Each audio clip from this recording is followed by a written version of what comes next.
Hey, I'm Kate. My story ain't like the ones you're used to. It's a bit rough around the edges, kind of like me, I guess. See, I was 5 when my dad decided he'd had enough, just up and left one day. My mom, Clara, well, she didn't take it too well. Can't say I blame her, but I sure as hell got the short end of the stick. Kate, do your damn chores. Clara's voice would cut through the silence of our small, cluttered house like a knife. She had this way of making me feel like I was nothing but a burden. "I'm doing them, Mom," I'd shoot back, trying to keep my voice steady. I learned early on that talking back only made things worse, but sometimes I couldn't help myself. She'd just scoff, muttering something about me being just as useless as my dad. That stung. I didn't even remember him that well, but according to Clara, I was a spitting image, a constant living reminder of the man who left us. Most days she'd be out trying to scrape together a life for us, or that's what she claimed. I spent a lot of nights alone, or worse, with her friends who barely tolerated my presence.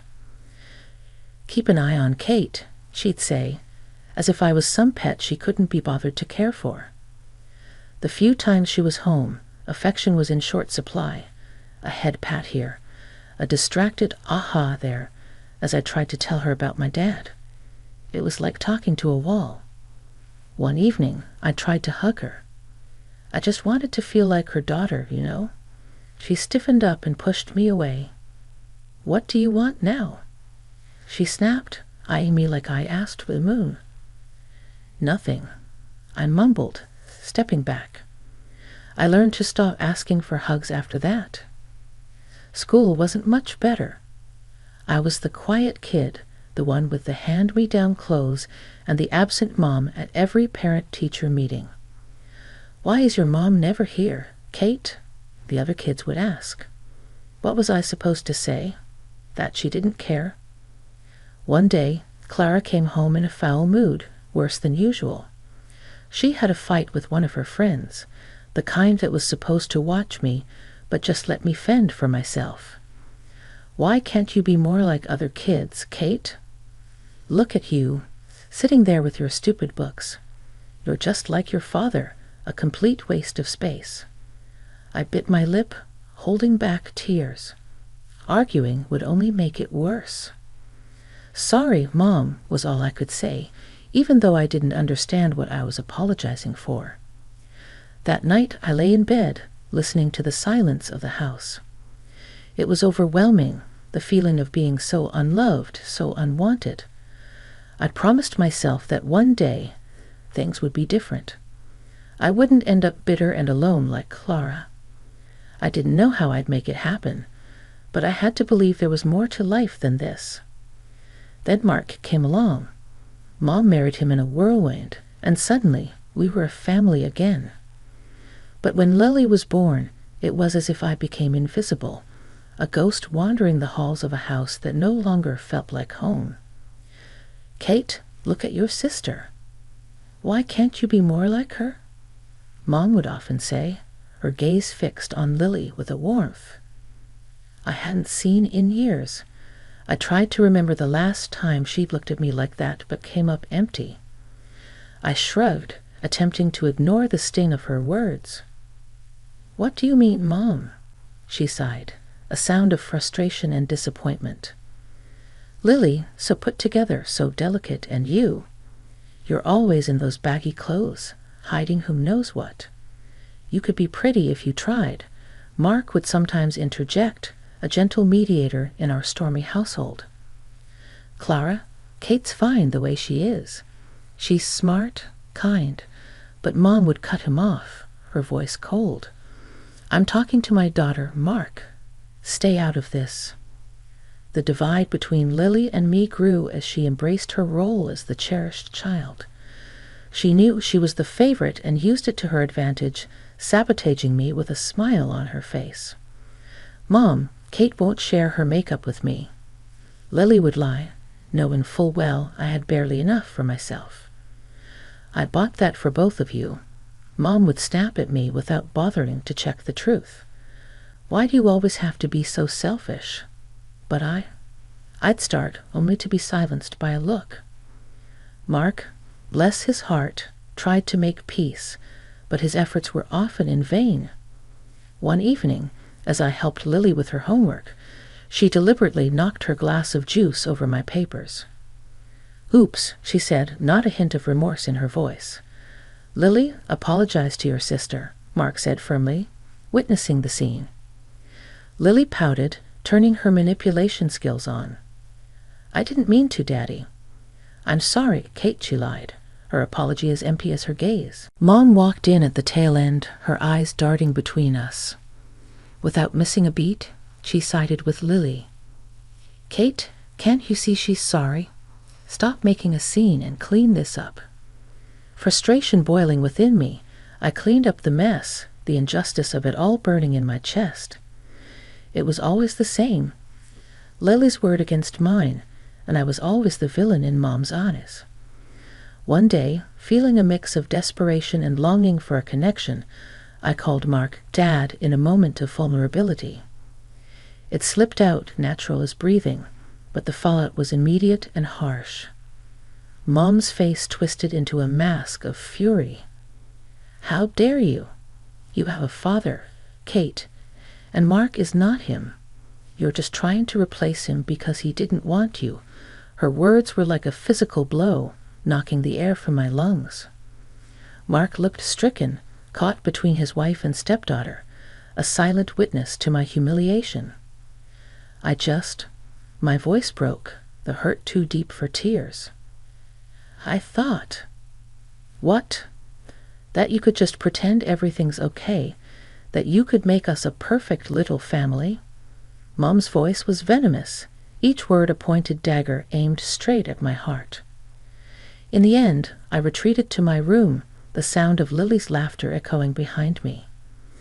I was the outsider, the unwanted, living in a house divided by favoritism and silent battles.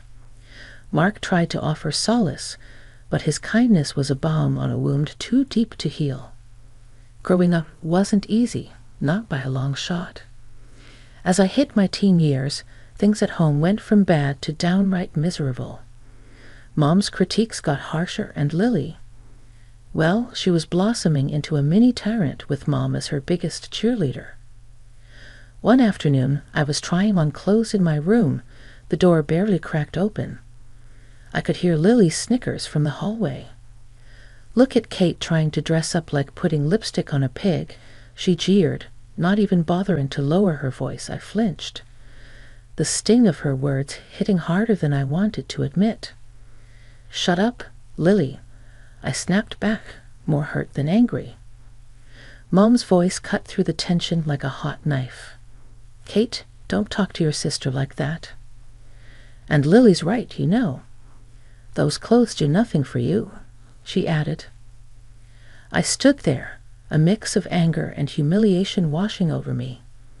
I wanted to scream, to tell them both off, but I knew it would only make things worse. Mark wandered in, oblivious to the brewing storm. "What's all the noise about?"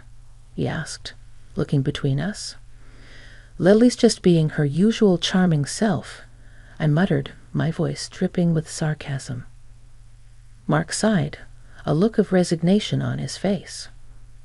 "Girls, can't we all just get along for once?"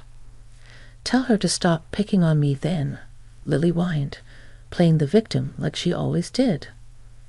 "I'm not the one starting things," I protested, but it fell on deaf ears. Mark just shook his head and walked away, leaving me to fend for myself yet again. The next day at school, I overheard some kids talking about a party. For a fleeting moment, I entertained the idea of going, of being normal for a change. But then reality crashed back in. I couldn't bring anyone home. Mom would make sure any friend or boy I liked would run for the hills with her comments. One evening, Mom was on one of her tirades about my appearance. "You could be pretty if you actually tried, Kate. Look at Lily, she takes care of herself." I was at my breaking point. "Why do you always compare me to her? I'm not Lily," I cried out. Mom just rolled her eyes. Because she sets a good example. You could learn a lot from your sister. The words felt like a slap in the face. It was always Lily. Always about how perfect she was and how I just couldn't measure up. I stormed off, my heart pounding in my chest. Alone in my room, I let the tears come. It was clear I was the odd woman out in this family. The constant disappointment. And no matter how hard I tried, it felt like it would never be enough. Finding love should have been exciting, right? For most people, maybe. But for me, it felt like walking through a minefield blindfolded. After everything at home, I was hungry for a bit of tenderness, something real and warm. But every time I thought I found it, boom. Everything blew up in my face. I met Jake at work. He was funny, had a killer smile, and didn't seem to mind my awkwardness. We hit it off, and for a minute there, I thought, hey, maybe this could be it. One night, I decided to bring him home. Big mistake. "Kate, who's this?" Mom asked, eyeing Jake like he was some bug she found under the sink. "This is Jake, Mom. We work together," I said, trying to keep my voice steady. Jake reached out all polite and smiling. "Nice to meet you, ma'am."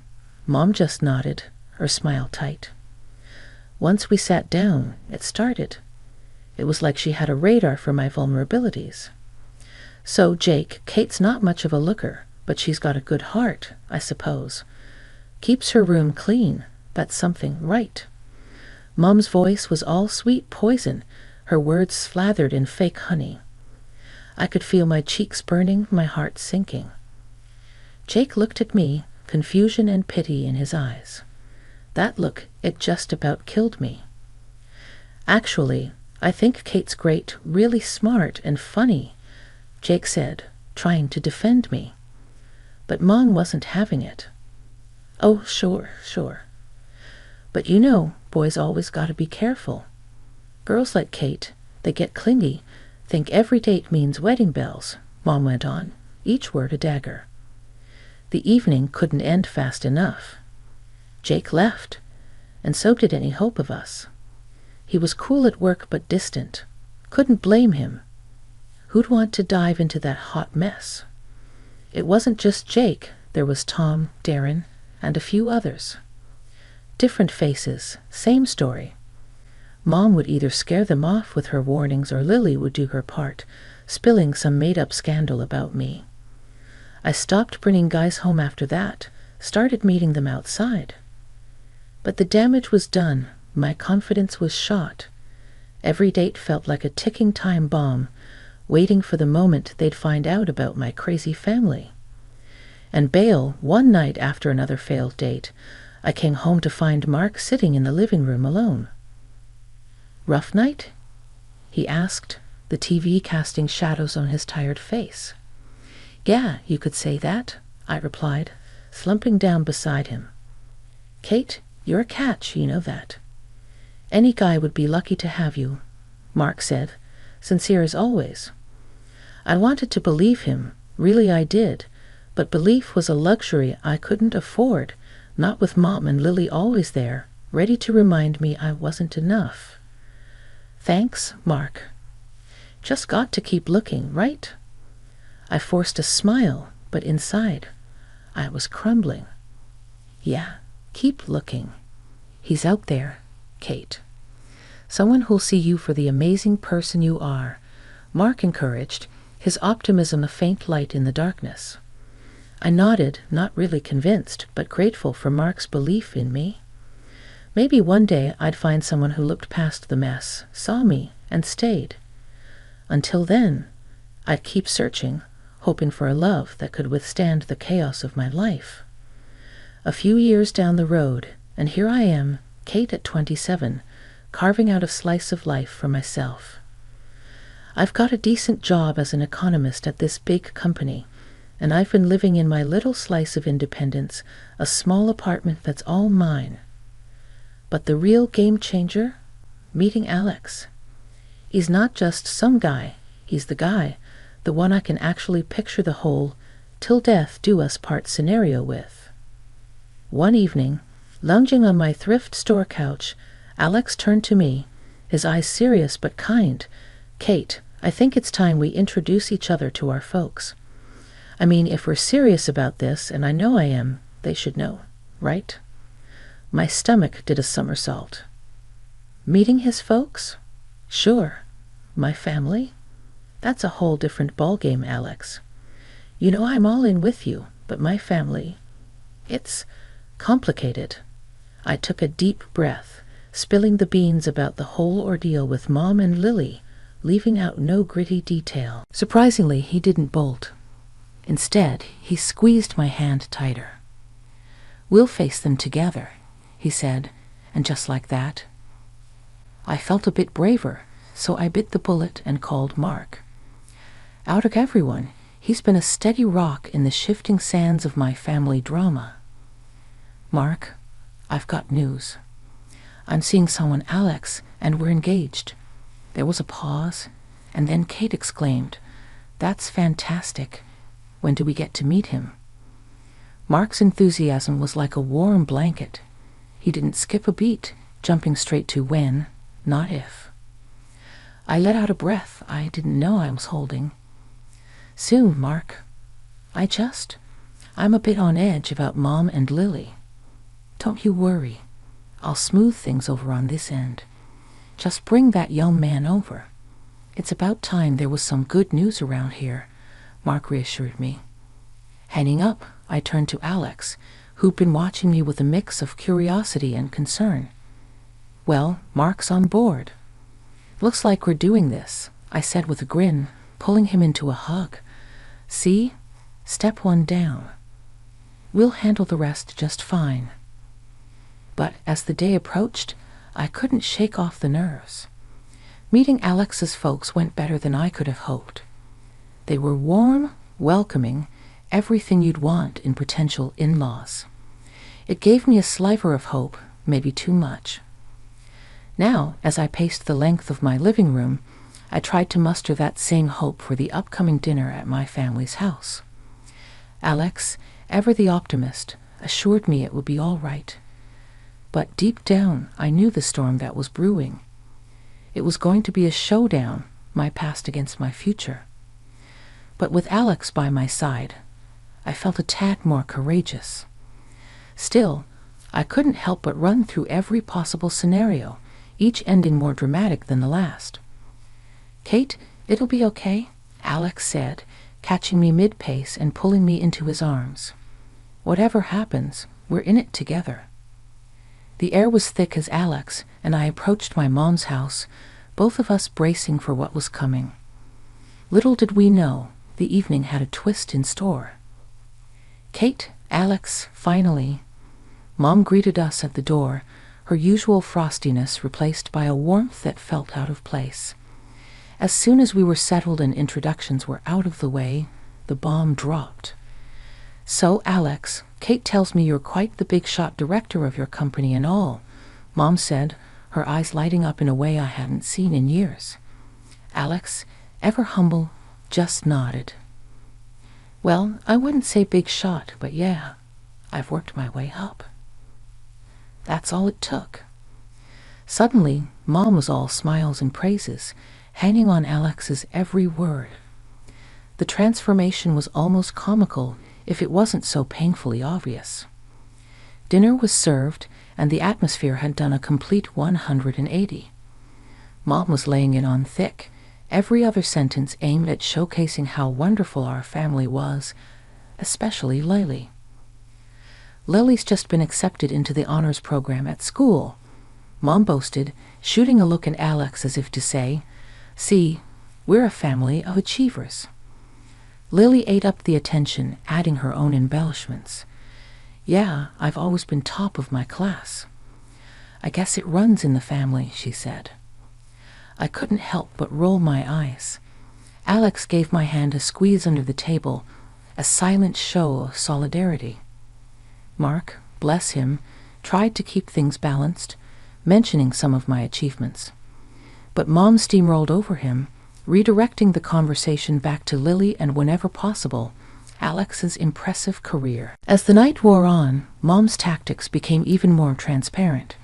She was laying the groundwork, trying to cement a bond with Alex, presumably to ensure her place in what she saw as our newfound fortune. "Alex, you must come from a very driven family. It's so important, don't you think, to instill those values in our children?" Mom said, her gaze flitting between Alex and Lily.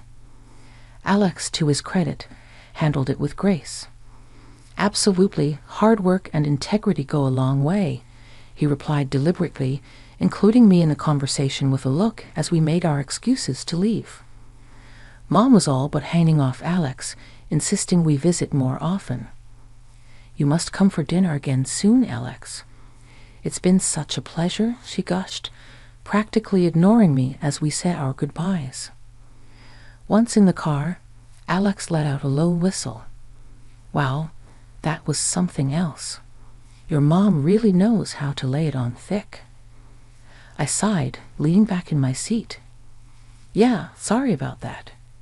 She sees what she wants to see." Alex took my hand, giving it a reassuring squeeze. "Hey, we're in this together, remember? No amount of schmoozing from your mom can change that." The day after the dinner, I was still reeling from Mom's performance when my phone buzzed. It was Alex, and he sounded weird, like he was trying to stay calm but was struggling. "Kate, you're not going to believe this. Your mom," she called me, Alex started, his voice tight. I froze. "Called you? How did she even get your number?" He sighed. "Found it on some work documents you left at their place, I guess. But listen what she said. It's insane." My heart sank. "What did she say, Alex?" He blurted out, and I could almost hear his disbelief through the phone. "She asked me to leave you to marry Lily instead," he said. I felt like I'd been punched in the gut. "She what?" The words felt surreal, like we were talking about someone else's life, not ours. "Yeah, I know. It's messed up. But Kate, I have an idea. We can expose her, show everyone what she's really like," Alex said, a determined edge to his voice. Fast forward, and I'm sitting in a cafe, wig and sunglasses on, heart pounding as I watch Alex and my mom at a nearby table.